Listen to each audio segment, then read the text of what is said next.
Welcome to the Success Pick and Mix podcast. I'm your host, Nikki Raby, a professional pick and mixer.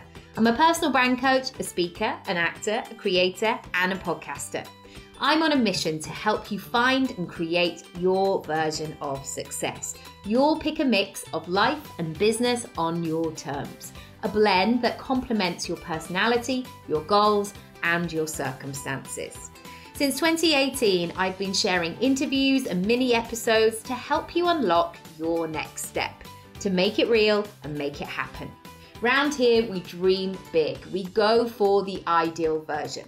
We talk about money and make moves our future selves would be proud of. This podcast is free and available for you whenever you need it. So do rate, review, and subscribe for new episodes. If you want to go deeper with my support, check out my freebies house and unlock the rooms you choose. NikkiRaby.com/freebies house. I also have workshops, programs, and one-on-one bespoke offerings. For prices and availability, go to NikkiRaby.com. Thank you, as always, for spending some time with me and my guests. Now, on to today's episode.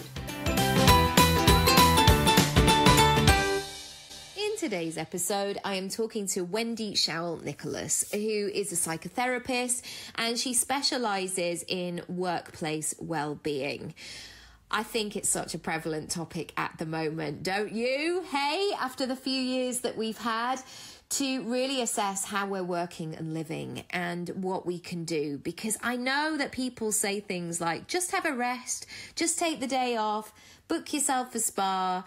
But those I'm sure they're from a very sweet recommended place, but they're not always accessible. They're not always practical. They're not always a match for us at that time. So today's episode is about looking at what you can do. And Wendy kindly takes us through some pillars that you can refer back to, and also that you can take those pillars and make them work for you, make them meaningful for you. And so you can actually access them and reap the benefits as well. It's a really great one. Do feel free to grab a piece of paper and a pen or your phone. You might want to take some notes as well. I love Wendy. I know that you're going to love her Yorkshire warmth, and it just felt like I was having a cup of tea with a pal. So enjoy the episode. As always, come and have a chat with us. Let us know what you think. All of the details are in the show notes, and enjoy the episode. Wendy, good morning. Good morning, Nikki. How are you? Thanks so much for being on the podcast. It is so lovely. The last time we spoke, we had no idea what was going to happen, and it feels like we've been saying forever we must have a chat on the podcast. So I'm really pleased that we are doing it. Well, you were honestly the first person that I thought of, because I think we all need a bit of grounding and a bit of recalibration at this time of working out what's next. But before we start, I guess, tell everybody what you do, what you specialize in, and I guess what's brought you kind of to this moment. I mean, you don't need life history or medical backstory or anything like that, but just, a bit of context would be lovely to have. Yeah, no, you definitely don't want my medical backstory, Nikki. That's not going to help anybody. I'm a psychotherapist. I started my career, I'm sort of dual profession. So I started as a social worker, but really had a preference for therapeutic work and spent a lot of my time doing therapeutic work. And as things changed in the profession, that was often less possible. Via a very circuitous route, teaching and all manner of things, mindfulness-based training, all those things. I'm now very comfortably seated firmly as a psychotherapist. And I have my own practice, so members of the public who are adults can contact me for help. But I also work predominantly with professionals or people who have who deal with a lot of very difficult material, often through their jobs, sometimes in their lives as well, but who are dealing with very traumatic stuff. And I help people to stay okay while they're often helping other people. Yes. That whole, when people say it so casually of fill up your own cup, or, you know, put your own life jacket on before somebody else's. But my goodness, that moment when you're on a plane and I'm taking R2 on a plane, I know that one of them will be like dangling somewhere at the same time. So to have that groundedness is not always as simple as just do it first for yourself. So I guess it's prominent to talk about it now, post. I don't even know if we're quite there yet with the pandemic, but as we ease into perhaps what we knew before, what's coming up for your clients and what conversations are you in the moment? I don't think we are post pandemic. I would definitely say that, and I think it impacts on people differently, Nikki. I'm seeing a really strange phenomenon where on the one side, people are often, not everyone, so I'm really generalizing here, and also commenting a little bit on what I see more widely in society. On one level, I think people had this enforced pause where they were able to recalibrate, they were able to see things that really mattered to them and didn't matter to them, and maybe sometimes rethink how they worked, how they lived, which relationships were important, all of those things. So I think there's some real intention for people to be able to hold on to some of that and keep that sense of direction whilst the world is opening up. On the other hand, I think in a very confusing way, I am seeing an awful lot of people in crisis now, more than in the pandemic, actually. And my pet theory is that it's partly cumulative, that people have just been hanging on for so long in survival mode. And we're not good as humans. We don't love unpredictability to that extent. And of course, these threats that have been there that have really what we would call almost existential threats, and there are things that change, that it was like saying the sun is not going to rise tomorrow. Who thought we wouldn't be having Christmas or Eid, or, you know, that those things that were affected were quite profound. And at the time, I think we go into just adapt and survive mode, and people manage in that way. But when they settle down, then you settle down a little bit, and it's like, you know, it's like running away from the tiger. If you've got a predator chasing you, you just concentrate on getting through it and surviving. But then maybe when you get back, that's when your body starts registering what's happened, and you might be really shaken. And this period now, I think a lot of people are really shaken. And that's quite confusing to them, because there's this message that the world's gone back to normal. So for some people, they don't even recognize why they feel like this.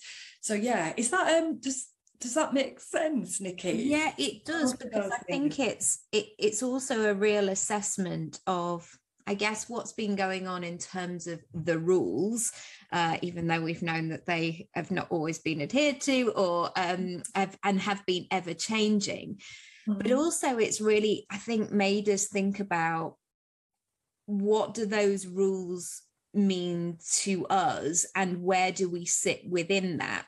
And that sense of, okay, you now never have to wear a face mask again. Well, okay, well, what does that mean? And am I comfortable with being able to see people's teeth again, or being that close, or that sense? And I know, I mean, this is something very trivia, but sometimes we've all been to those parties or get-togethers where people say, I'm going now, and you're like, oh no, this person's going to want to kiss you or hug you, and you're like, oh, I really don't want. And now it's quite nice where you're just like, oh no, they might not, because of what's been going on. But I think that revealing of that, where we are up to, I think it's been very, I guess one word I would use is very exposing. I feel that a lot of us have seen things about ourselves, maybe, or about our lives, that it's very difficult to unsee now. Yes. And that, again, that for some people, things that have really pleasantly surprised them, and some maybe not so much. And I think as a society, we've you really hit the nail on the head there, Nikki, this idea of how it impacts on people differently. And we all had to get used to accepting, well, I think people tried to get used to accepting that people respond differently. People have different anxiety levels. People are more comfortable than others in certain situations. And the rules were not always consistent and clear enough for people to just follow orders. And so we were in this position where a really strong message, and early on, I think to some extent we've forgotten this, but we did not know what we were dealing with. No. Literally, there was a point at which we thought maybe if the postman comes and I open the door, that might be a life-threatening event. And we just didn't know that that was the case. So this idea that in those situations, it's much more comfortable for us to just follow a rule. Yes. And then we can cross with the people who don't follow it, and that makes us feel secure. You know, we can just follow the rule, but it was much more complicated than that. So we all had to learn to do what we thought was right in the right given situation, adhering to the rules, but also thinking about sometimes the rules didn't match the risk, especially when they changed and you were thinking, well, hold on, the rules mean I'm more vulnerable. And, you know, it's really hard for people. So I think that was difficult, to having to take personal responsibility. Absolutely. And I do remember in March, because we had a family wedding planned in the March, and then, you know, very quickly it sort of became apparent, in the May, very apparent, like, oh, this is probably not going to happen, or at least it's going to be postponed. And then I think it was my dad said, oh yes, we're likely to be like this until June. And I remember looking at him like I would have done when I was 14, like, as if you're right, Dad, like, June, what are you talking about? And oh my gosh, we just, as you say, we had no idea what was around the corner. In terms of perhaps positives that have come, what sort of come to the surface, and what has been maybe perhaps it can no longer be ignored? What do people now know much more? I mean, I can't speak for everyone. I think generally one of the things that I'm seeing that people learned about themselves, there were very simple things. So now, as people are trying to remain well with their jobs, they're not surprised by, you know, if I'm saying to them, it would be a great well-being activity if you could just get a few minutes outdoors each day in daylight. That's going to be really good for your brain. And they know that now. People have had that experience, that actually their life slowed down enough to, if they were really fortunate enough to live somewhere they could go out in nature, they knew that helped them and that it really benefited them. They knew, I think people have really valued quality of relationship, and having you know, the fact that you couldn't be with people that you really loved and that made you feel that your life was rich. Yes. That, I think people really, really value that now.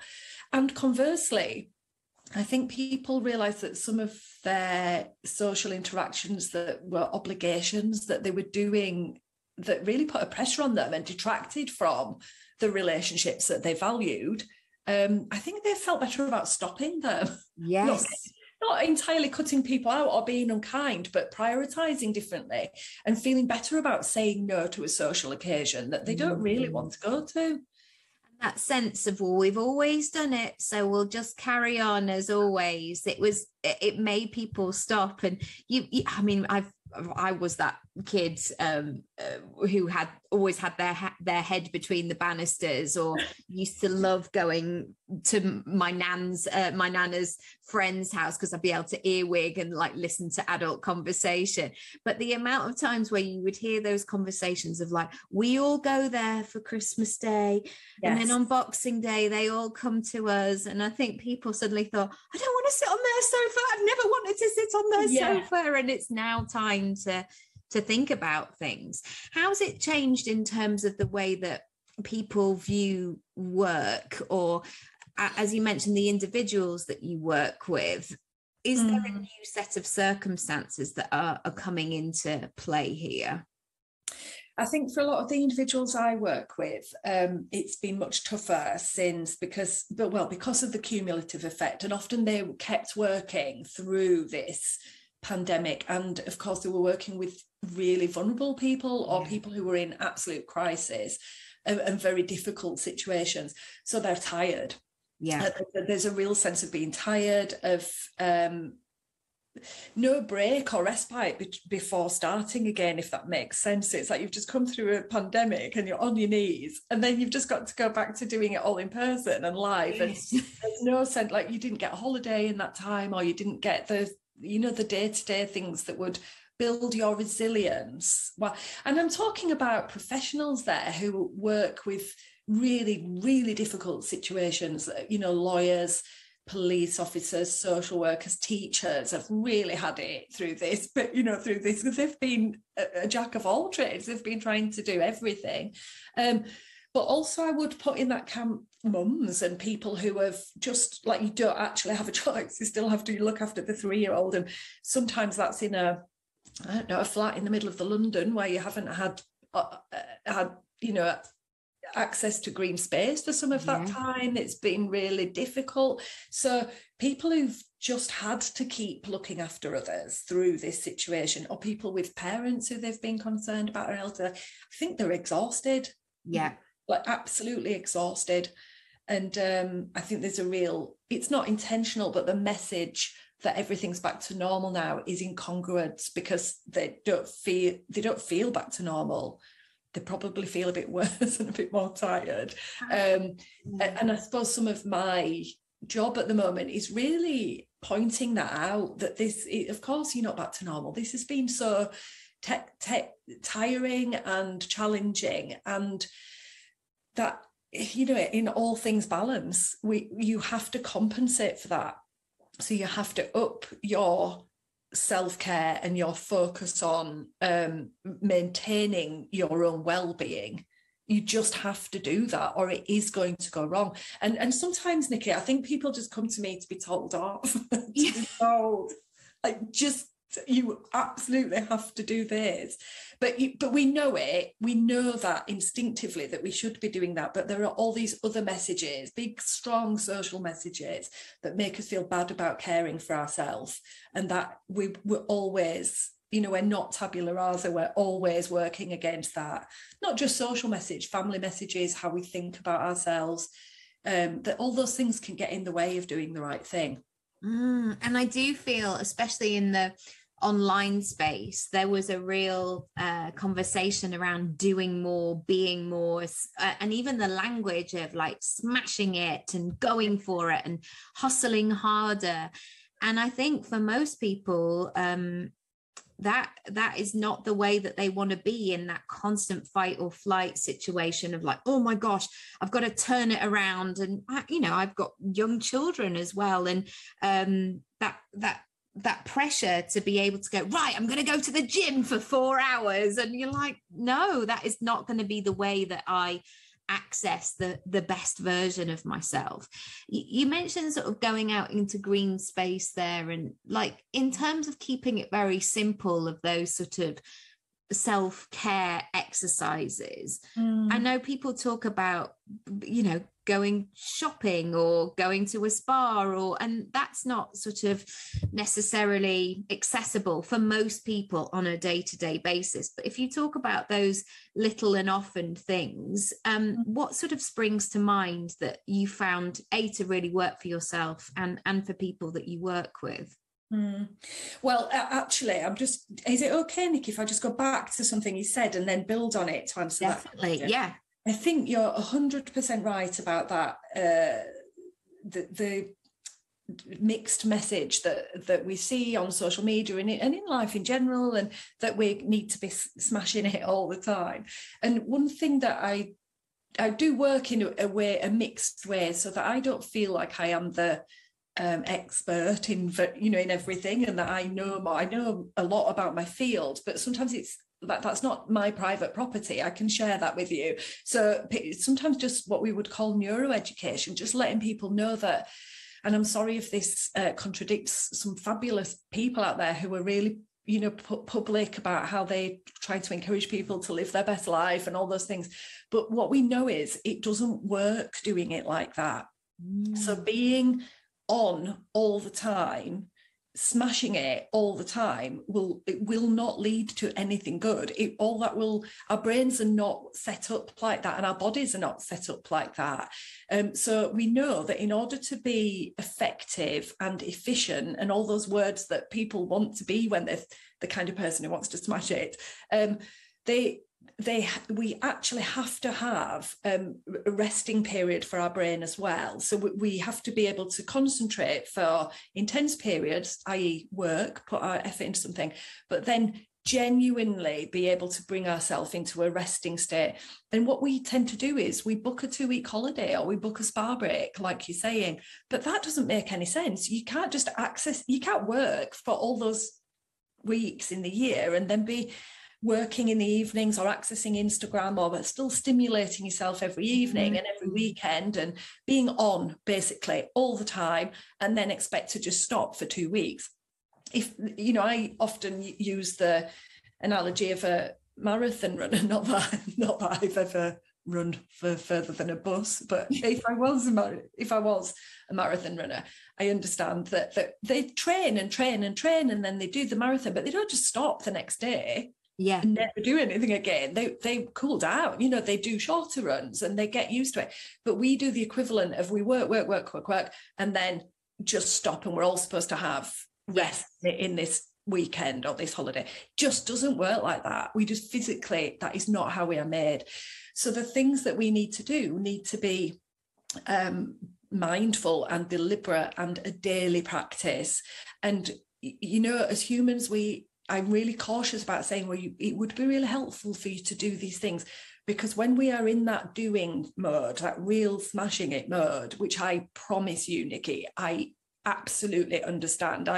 My weakness is toward overworking, which is why my interest is in that area. I've learned a lot about it. When we're in that mode, we can we can make anything into a chore. Yes. So we can make our well-being practices into a chore. And I do have people, in the past I've innocently done a seminar talking about, avoiding vicarious trauma or stress reduction. And I'll have some just amazingly brilliant person come up to me, and they're great, but they'll say, "Oh, Wendy, I did what you said. I get up 2 hours early now, and I do an hour's yoga, and I go for a run, and then I make my macrobiotic vegan meal." And I'm like, "Oh, I swear, I don't think I said that. That feels really exhausting." It feels like harder work. And of course, you can fail at that, and you're just adding more things to do and more pressure. So I suppose what I would say is all of those things I've just quoted, moving your body, getting some exercise, eating food that's going to make you feel comforted. And sometimes that is a macrobiotic vegan diet, but sometimes it's lying on the sofa eating a bacon sandwich, watching Harry Potter, because you just need some comfort, and that's okay as well. It might include those things, but the ingredient that's really necessary is self-compassion. So this sense that you're doing them all in a very intuitive way. So what do I need now? So it's not really prescriptive. There are some things that we know are quite prescriptive. We know there are 5 areas that if we get those things each day, that's going to generally enhance our well-being. And I always remember 4, Nikki, but I'm going to, because I haven't written any notes. It's fine. Any notes. But they are learn. And by learn, I don't mean, again, a punishing schedule of learning, I don't know, for your bar exam or something, but something that is almost for no purpose, but which will get you into that flow state of enjoyment. So it might be that you learn a new recipe, or you learn to crochet, or you learn a different language, or, something that's for pleasure, it's for your satisfaction. So learn is a good one. Connect is the next one, and that is really about real human connection and deliberateness of connection.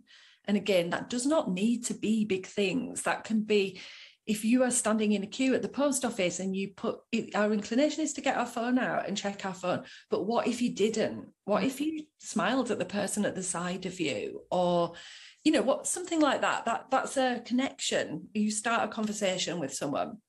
I come from Yorkshire, so this is not difficult everywhere you go. But if somebody was on the phone, they're like, why is that woman on her phone? What's she doing? They'd kind of be okay with you being on the phone, but they'd chat to you as soon as you put the phone down. Sometimes while they're ready. You've got the phone in your hand, they would still talk to you. If you go for a run where I live, you have your headphones, you'll get people writing in saying she's parodying Yorkshire people, but I am one. If you've got headphones in and you're clearly running and listening to something, somebody will still stop you and say hi. They might not even know you. Do you know what's this happening here or where this is? Or you're just like, really clearly I'm doing something else. So we don't have a problem with chatting to people. Yeah. So connect is a good one.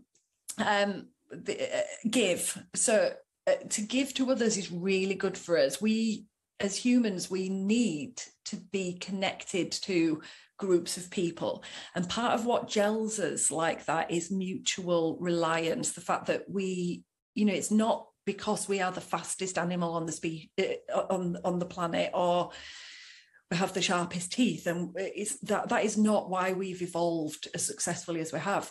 Cooperation is why we've evolved, because when we figured out that actually if a gang of us all get up on some high ground and we roll a boulder onto the scary predator, not only will we have defeated the predator and our threat will have gone, we might eat for a week as well. And so then there's this, we have to be able to reciprocate help. So this idea that if somebody stays there and cooks a fire and keeps the homestead safe, and we go out and get the food, then this reciprocity is hardwired for humans. So now we don't work in quite that way, but we do like to belong. We do like to feel that we are part of something, that we're in the tribe. That is a real sense of security for us. And we want to feel we contribute to the tribe as well.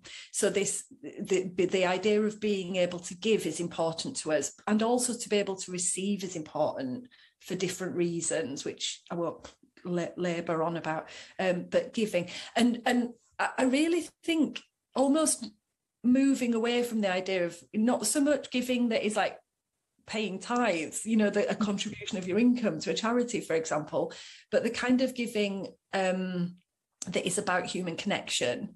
So this giving somebody your attention, back to the post office, giving somebody your attention. I give much to my children's mortification compliments quite easily. So if I see someone in the street who's just got the most fabulous pair of red trousers on, I'm gonna stop and say, you just look amazing in those red trousers. And of course my kids are like, oh my god, you don't even know that person. Walking. But it's a lovely thing to do. It feels great for me to have seen something fabulous and to be able to go, look, we have this shared appreciation of this fabulous thing you've done. And I feel like it probably feels pretty good to them as well, for somebody to notice that they chose brilliant red trousers. That's a form of giving. So what have we had, Nikki? Connect. Learn, give, note. So note, and that is really connected to being in the moment. And now it's quite popular to describe that as mindfulness practice. So it could be develop a mindfulness practice and do that regularly. And it's like using a muscle. It just helps you to be in the here and now and be aware of what your state it is and what's going on. But it doesn't have to be sitting on a cushion doing that. It could be, I really encourage people to stop during their day. And I don't know why I always put my hand on my chest when I do this. It's a kind of physical anchor. And then I find people copy me, but that's not necessary. But stop and kind of just ask yourself, what do I need now? Yes. Several times a day, I will stop and do that. And that also, it's a very simple form of mindfulness, because you're coming out of your head. Some of it is in your head. You might need a rest from what you're thinking about, but some of it is very physical. So this sense of like scanning your body and your brain and thinking, what do I need? And you know what, Nikki, sometimes that's like you need to go to the loo, and you started the morning thinking, I really need a wee, and then you fed the child and you answered the calls and you did the emails and it's lunchtime and you still haven't been that way. No, And no. that is, I find that I do it a lot with my 2-year-old who's nearly 3, and she's in that expressive, let's call it expressive stage, where the words are all coming faster, and they're in that state sometimes of just trying to get out really quickly, but they're not always easy to understand. And she gets so frustrated. And one of the questions that I've said, what do you need? Can you show mummy? Or sometimes I can see it in her body that she can't almost feel grounded or settled. And randomly, I just said to her the other day, do you want to go and lie on your bed for a minute? And then she looked at me with just such delight, like, yes, that's exactly what I want to do. And it was with no, I know back in the day, it would have been like, right, go to your room, go and lie down, go and do that. But there was no shame with it there. It was just like, gosh, you need to feel there's something nurturing that you need here, just to take a moment out of this situation. And maybe she just didn't want to be watching The Chase like my 6-year-old. But that's such a beautiful example, because I think something people really struggle with when they think about self-care, and obviously it's more than these things, but these things are a great start. When we think about that, especially for mums, we've got this sense that it's somehow selfish, or it's that to be a good mum, to be a good carer, or to be a good friend. I think it's quite a female perspective, not always, but my instinct is my experience is it's quite a female phenomenon.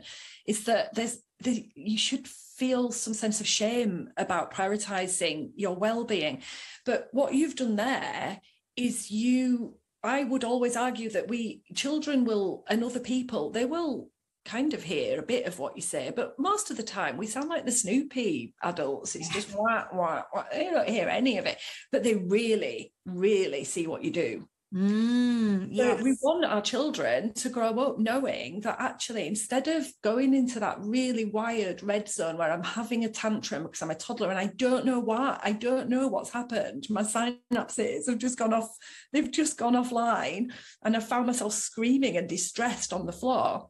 We want them to be able to look to an adult and see a very gentle modeling of, sometimes I don't know what's wrong with me, so I step out for a while, I lie down, or I do this thing. And you've given her some words there. She didn't know that's what she needed. So you have an adult experience, so you can draw on more.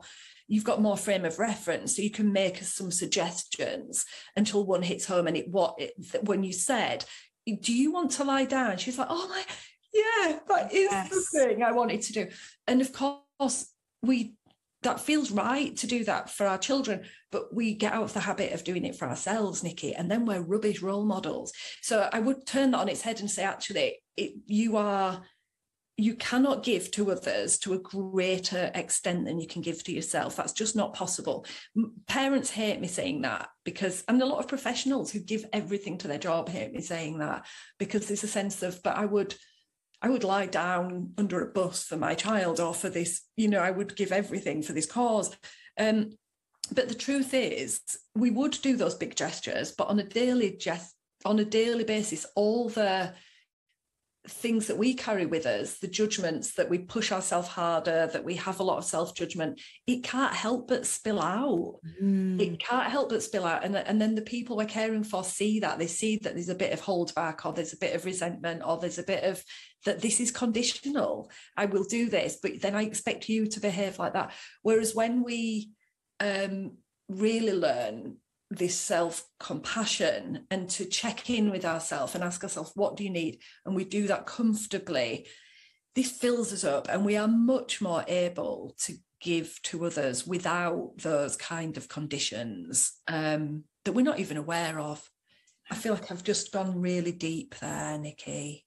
Well, we're in that deep place, aren't we, of going, what are we doing and how do we do this? And something that just came to mind there when you said that is that because my daughter is 2, how I'm expecting her to be able to, well, and I'm not, but within that conversation throughout it, there could be this expectation of her having to figure out the emotions that she's feeling. Well, we've just learned colours and numbers, so for her to have some profound statement of this is what I feel, this is what I need, like that's coming, but it's not there just yet. But that sense of guilt around taking time for yourself, and one of the things is, bizarrely, it's okay to go and get your hair done, or go and get all those old things of go and buy yourself something nice, a pretty dress or makeup or something frivolous. It's all outside stuff that is acknowledged, but if you say that you need something for inside, it brings other emotions up. Yes, and there are different lenses to look at that through, aren't there? And some people would say, well, this outside stuff is still making other people comfortable. It's about looking pretty to be pretty to look at, and it's looking, all those things are still in a way for other people. We're still presenting ourselves for other people. But to say, do you know what, I just want to let the hair on my chin grow and lie on this sofa feeling a bit glum. That's it. No, it's not massively. You don't get the Instagram posts about that, do you? No. It's not a thing. We should start that, Nikki. Yeah, and you know what? The biggest pieces of growth that I've ever done have not been Instagram friendly, and not even in a sort of being able to show up and share the lessons, because it's almost that moment, like when you're in it, all you can do is simply be in it, experiencing and being there, and that pressure to sort of document it and share your learning lessons at the same time, you just can't physically do it, because we don't have a camera crew following us around all day, nor should we. No, and it's two different modes of being as well. So it's great to do the creative stuff and put things out there and have that. But as long as we're all really clear that that is what we're looking at, and I really train myself. There's a few people, they're not high profile people at all. They're just often, actually, it's families. So it's women who I know a little bit, so not enough to see them ugly crying at the kitchen table the day, the normal stuff that you see with your friends, but I know them enough and say hi, and I think they look great, and their families just seem adorable, and everything on Instagram just looks so amazing. And I've really trained myself to admire their Instagram feed and to really tell myself, and when I see them, I'll go, oh, I just love watching your Instagram feed. I love what you put up there. It's so beautiful. But that is what I'm admiring. Yes. It's not their life. Yeah. And that's important to me, that I remind myself, and I encourage other people to remind themselves that it is a beautiful thing to admire somebody's wonderful photography, and the fact that their kids will even cooperate. I have one photo that I don't even know if I don't think it's on social media. I'll have to find it and put it on.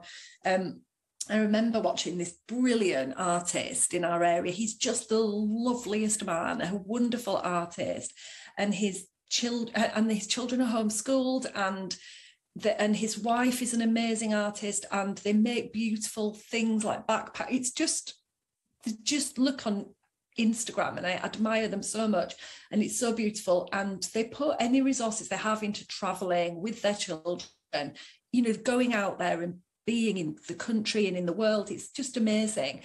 And this summer I watched their Instagram feed and was blown away and envious. I was looking, thinking, oh my goodness, why am I not doing those things? I literally had one photograph, and it was of none of my children on it. I've got 4 and 2 grandchildren, apart from the youngest, who was about 9 at the time, who is laid prostrate on the floor outside a 1970s caravan that we like in the 80s, not even one of the cool caravans, like a beige 1980s caravan. And she's laid on the floor with a sparkly raincoat, literally with her face in the mud, sobbing because we suggested we go for a walk. It wasn't even like a hike. It sounded like she needed to lie on her bed. Just needed to she's just like, what is wrong with you? Why would you say that? What if people see me walking?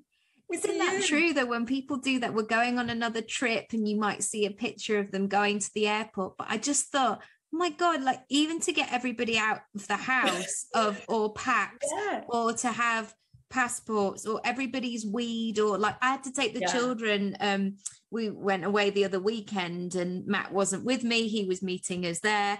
And it was even, and even our suitcase had gone ahead with my mum. But it's still, snacks and getting to the train station and all the rest of it. And then my daughter, just as we were about to leave, decided to try the lock on the bathroom door for the first time. And I just thought, oh my, like this was not in the plan. And this is what we're up against. So that, and I know those families have those days and they know they're not pretending, but they're just really good at, they're creatives, they've got beautiful photography skills, their family are more interested in having their photograph. You're making me laugh because I'm thinking, I once sent two of my children are twins and I sent them to school and they were in little school. And this is really awful, and possibly I might regret sharing it as well. But I sent them into school. They must have been about 5, and just bent down to kiss one of them, and the most awful smell came from it, like just an awful smell. And I was like, "What the heck have you done?" And he just he was like, "What?" And I went, "Your hair's wet, Gabriel. Your hair's damp." And he said, well, the greatest skill a Jedi has, this is what his brother had told him, is to wee higher than his own head. So what they'd done that morning was to just play at weeing higher than your own head. And I was like, I dropped them off. So he's damp with his own wee on his way into school. I had people waiting at work, and God forgive me, I just sent him in, Nikki. It just was like, just don't ask any questions or have the teacher come near you and don't draw attention to yourself at all. Just take yourself to the other side of the room. Be quiet and sit in a corner all day. That's awful, isn't it? But that's my kind of morning. But that's real life. It's about and that's what we take into our work as creators as well, is experimenting and fun and playfulness, and sometimes that involves we. It does involve we, and for the parents of those children for whom it involves we, it also means that it's probably not realistic to have a really punishing well-being routine in amongst that, because it's just not going to work. No. So this idea of knowing the things that are probably, rather than a real scattergun approach, knowing that there are areas that you could look at which are probably going to tick boxes, most of which I've mentioned. The last one is move, and I'll come to that. But also doing it as and when you can and with some compassion. So there's really no such thing as failure with self-care, because that would be beyond ironic, wouldn't it? Yeah. So this real sense of going into it like that, thinking, do you know what, if today I choose to not cook a beautiful meal for my children, but to eat leftovers from yesterday and lie down watching whatever I want to watch with them, just going for the easy life, then that might be some self-care for me. And it might be nice, it might be fine for them. They might be fine with it. And I had a smile on my face this morning when I opened the fridge, because I realised yesterday that Matt had already bought a pizza for the children's dinner, because one of them's got football tonight, the other one's going to be tired from nursery. And I just thought, I don't have to cook like that. I mean, that's true romance, really, to be honest. It really is. But one thing I was going to say is when I did a yoga class the other day, the guy said, let something go. And I'm sure some people let some farts go and some snot go and all the rest of it. But it was a really interesting exercise, because as a coach, I'd go, what could I let go? And articulate it and analyze it. But I just had to get into my body. And I was like, oh, wow, I'm really clenching my jaw today. And that sense of just checking in and that mindfulness was like, oh, why do I always do that? Or can I just smile a bit more? Oh, that, and it's those small details. It was profound, I tell you. It's really profound. And sometimes in therapy, I will ask that. I will ask, sometimes some of our experiences is pre-verbal. The stuff that we're holding on to is wired in us from before we spoke, or it happened to us on a level that's hard to articulate. It happened on a really visceral level. And that might be accumulated stress. It might be baggage we're holding, you know, all the things. And so when we ask people to talk about it, and I am a talking therapist, but sometimes that it's like asking your daughter what she needs when she's having the meltdown. They don't have the words because it isn't a word thing. And so sometimes I'll ask them, where do you notice something in your body? And then they will say, oh, I noticed that my breathing is there's a real tightness around this shoulder and I'm really holding my jaw in this way. And then to keep asking, well, is this a familiar thing? In this way, people can see, actually, this is quite common when I've got this kind of event coming up, or this is something I always did in the past when this was happening in my life. And it's a very physical way of finding your way to what is happening for you. And you use the word profound, but sometimes that can be really profound because our brains and our bodies are not that false dichotomy between our brain and body. It just is a false dichotomy. Everything, the chemicals that we kick out of our brain are affecting our body and vice versa. We know from the gut brain axis that there's messages going the other way now, and increasingly we're finding out more about how that works. But it feels very old-fashioned now, I think, to me anyway, to just keep the two quite separate. Yes. So sometimes we know things about ourselves because we have this beautiful brain that can articulate and find words to match experience. But sometimes it's because we have a sensation and there's something about how we're holding our body and what's happening in our body that is telling us, you know, there's some danger there, or there's some effort there, or there's something I'm concerned about there and I'm holding myself ready for an attack. But you're not always conscious of that until you go into yourself. Yeah. And sometimes it's the thing, it feels exposing, so you don't want to do the thing, so you get even deeper and tighter in the stuckness. But actually, if you can let it go, it's a beautiful thing. Where can people find more about your work and what you do? And I know that this conversation is going to resonate with so many people. Well, I'd love to say I've got the most fabulous social media following and platform and all the glamorous things, but it's a bit rubbish. But if you want to look, you can find me on Instagram at wshowell-nicholas. And I do have a website as well. So my name is Wendy Showell-Nicholas. If you Google Showell-Nicholas, the website will come up, and then you can get to things from there. And there's a couple of mindfulness practices as well on one of the pages that people can download on there if they want to take some time for themselves in the note area. They're free, and if you can cope with my really Yorkshire accent, that you can find other versions with beautiful California accents if you want.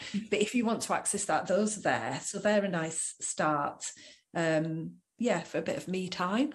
Amazing. Oh, well, you know that I adore you and I think that you're wonderful. And I know there's going to be many moments where people today will take something and let something go as well, and just make it manageable. I think that's what you've really done today, is that it feels that things are possible. Because, you know, I know myself, when I get in that stuck situation, I can go no, and actually it's just a little wiggle or a shuffle towards a better version or a shift in some way.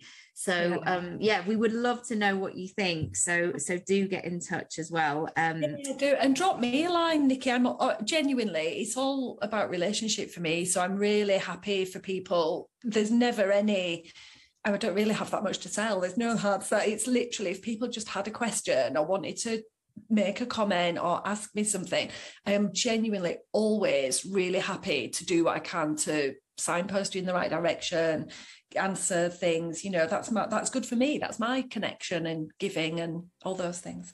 Amazing. Thank you so much. Oh, lovely. Thank you, Nikki, for having me. What a treat. You're welcome.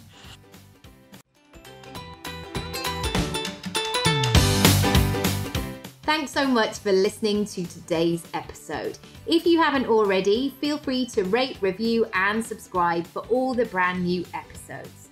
If you want to go deeper with my support, check out my freebies house and unlock the rooms you choose. NikkiRaby.com/freebies house. I also have workshops, programs, and one-on-one bespoke offerings. For prices, availability, or just to have a chat with me, go to NikkiRaby.com. Thank you, as always, for spending some time with me and my guests, and I'll see you next time.